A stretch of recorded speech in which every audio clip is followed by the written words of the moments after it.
家好，欢迎来到快乐手工。今天我想用这2块布做一个非常简单的拎包。我们现在动手开始吧。这块呢是面子，这块呢是里子，它的长度呢是80厘米，我在这儿进行了一个折叠，宽度呢23厘米。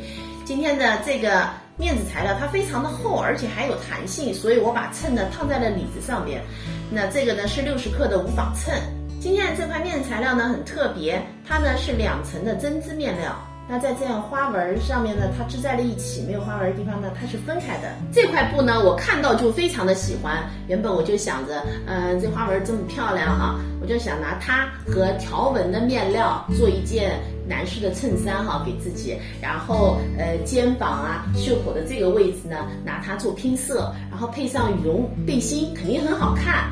但是，我在做的时候呢，就碰到了很多问题，像它是很难平整的缝在那个条绒面料上面，因为它是有弹性的嘛。我试了很多方法，都非常的不成功。最后呢，那件衬衫我也放弃掉了。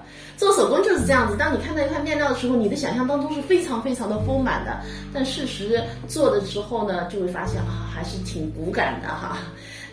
所以这个面料没有办法做服装，因为我觉得整块的做的话，这颜色好像也不显肤色白哈，我看上去发黑肤色，所以我打算用这块面料呢来做居家类的东西。所以今天咱们用这个做包就非常合适。咱们这个包还需要这样子的一根织带，这根织带的长度呢是50厘米。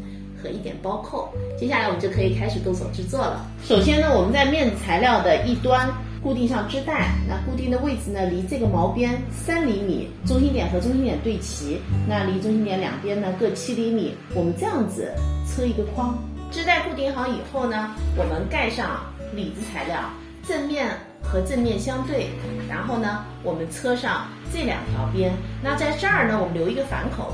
这2条线车好以后呢，我们把材料面子归面子折，里子归里子折，那这儿呢把它对齐哈。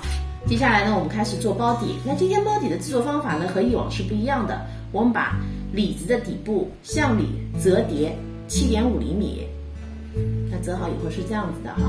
然后呢，把它翻过来，咱们这条线对齐，这样折。折好以后，咱们把面子的这个多余的部分，这儿也是7.5厘米，夹在里子的中间，然后盖上这层。那侧边看一下哈，是这样子。这样折好以后呢，我们把2个侧边给车上。咱们现在2条线呢车好了，车的时候咱把织带要搁在里边哈，可比车上了。现在呢，从这个反口，咱们把包呢翻到正面，我们来看一看底部的效果。翻到正面以后，包底的样子呢是这样子的。然后我在包口又车了一圈窄边，两端呢装了包扣。这样大小的包在生活当中呢是非常实用的，我们可以拿它来装很多东西哈。我呢把它用来装保温桶。包的包口位置呢非常有意思，如果我们卷是往这个没有装织带的这边卷，然后扣上包带，拎起来的时候呢它是会分开的哈。所以我们在平时用的时候要往有织带的这边卷。卷好以后呢，我们扣上包带，这个呢就是一个提手了，而且有这个封口的作用。